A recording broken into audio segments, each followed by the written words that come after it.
It's a ruling being viewed by the Trump administration as a major victory. The Supreme Court in the U.S. has given a green light to U.S. authorities to enforce Donald Trump's third controversial travel ban. The latest ban restricts citizens from predominantly Muslim nations from entering the United States. Mogadishu has since opposed this ban. This was the Somali president's message to the initial ban issued by Donald Trump immediately he took office earlier this year. Definitely we would prefer to see that this travel ban should be lifted. And of course, we have to communicate with the U.S. government because, as everybody knows, that we have a large community.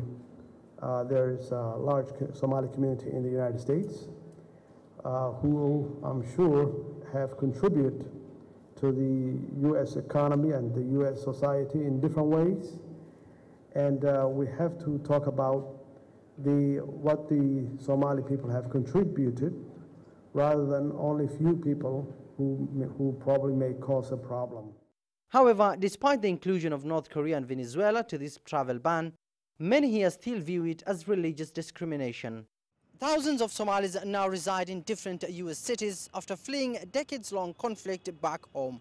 Thousands more remain stranded in UN-designated camps in neighboring Kenya and Ethiopia, awaiting to join their families. But following the latest ruling, the fate of those seeking to reunite with their family members back in the U.S. now hangs in the balance.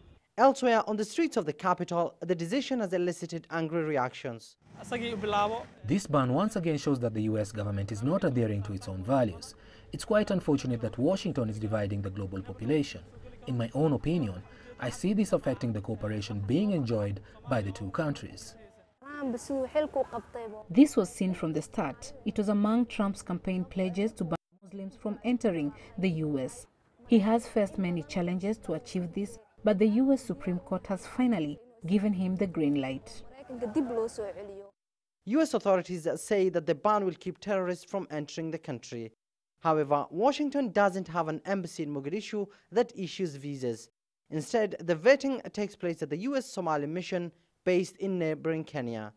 Somali authorities, however, say that they are addressing the root causes of insecurity in the country with Washington's support.